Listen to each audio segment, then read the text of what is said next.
Congress party నుంచి MP seat కేటాయించిన అనంతరం హైదరాబాద్లో సీఎం రేవంత్ రెడ్డిని కలిసిన ఎంపీ అభ్యర్థి ఆత్రం సుగుణ శుక్రవారం రాత్రి స్వగ్రామమైన జన్నారం మండలం తిమ్మాపూర్ గ్రామానికి చేరుకున్నారు. సుగుణ వస్తున్న విషయం తెలుసుకున్న గ్రామస్తులు ఘన స్వాగతం పలికారు. మంగళహారతులు పట్టి గుమ్మడికాయతో దిష్టి తీశారు.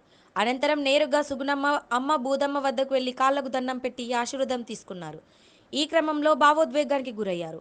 అమ్మను చూసి కన్నీరు పెట్టుకున్నారు. అనంతరం అమ్మతో ఆప్యాయంగా మాట్లాడి శాలువతో సన్మానించారు. ఈ సందర్భంగా పెద్ద ఎత్తున అక్కడికి చేరుకున్న గ్రామస్తులతో మాట్లాడారు. చిన్ననాటి స్నేహితులతో, పలువురు మహిళలతో మాట్లాడారు. తాను ఎన్నికల్లో ఎంపీగా నిల్చున్నానని మీరందరూ ఆశీర్వదించి గెలిపించాలని కోరారు. పుట్టిన ఊరు రుణం తీర్చుకునే అవకాశం కల్పించాలని కోరారు. గ్రామస్తులతో, బంధువులతో ముచ్చటించారు.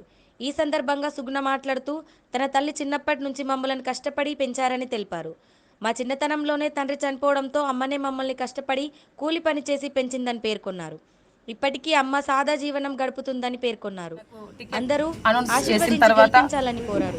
ఈ సందర్భంగా తెలంగాణ ముఖ్యమంత్రి వైరులు ఈ కార్యక్రమంలో కాంగ్రెస్ పార్టీ రేవంత్ అన్న గారిని చంద్రయ్య, వెంకటస్వామి కలిసి తదితరులు పాల్గొన్నారు. మరి ఆశీర్వాదాలు తీసుకొని అక్కడి నుండి నా పుట్టినట్టి ఊరు అయినటువంటి తిమ్మాపూర్ గ్రామానికి తొలిసారిగా నేను వచ్చి ఇక్కడ ఉన్నటువంటి ప్రజలు, తిమ్మాపూర్ గ్రామంలో ఉన్నటువంటి నా అందరూ కూడా, నా అన్నదమ్ములు, నా అక్క చెల్లెలు, నా అత్తమ్మలు, నా తల్లులు అందరూ కూడా ఆశీర్వాదం తీసుకుంటూ, నా తల్లి చాలా కష్టంగా, మా నాన్న 2001లోనే చనిపోతే మరి వ్యవసాయం కూడా లేనటువంటి పరిస్థితిలో నలుగురం, మేము ఇద్దరు తమ్ముళ్ళు, మేము ఇద్దరం ఆడపిల్లలం. మా అమ్మకి నేను పెద్ద బిడ్డని.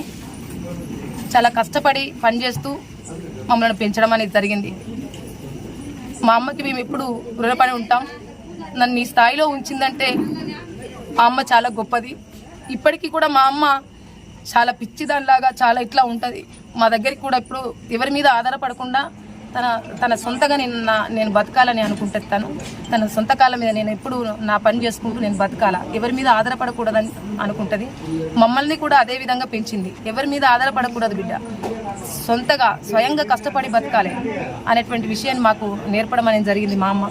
అందుకేనేమో ఈరోజు నన్ను ఈ ఆదిలాబాద్ పార్లమెంట్ ప్రజలందరూ కూడా గుర్తించడం, ఈ ప్రజల్లో గుండెల్లో నేను ఎల్లప్పుడూ ఎల్లవేళలా మా అమ్మ ఆశయం ఏదైతే ఉందో, నాకు పెళ్లి చేసినాక నా భర్త ఆశయం ఏదైతే ఉందో అది తప్పకుండా ఈ ప్రజల మధ్య ఉంటూ, ఈ ప్రజల సమస్యల్లో ఉంటూ, ఈ ప్రజల సమస్యలు తీర్చేదాకా నేను తప్పకుండా కాంగ్రెస్ పార్టీ యొక్క ఆశయం, నా యొక్క ఆశయం ఈ ప్రజల్లో నేను నెరవేర్చడానికి తప్పకుండా పనిచేస్తాననేసి ఈ సందర్భంగా తెలియజేస్తాను.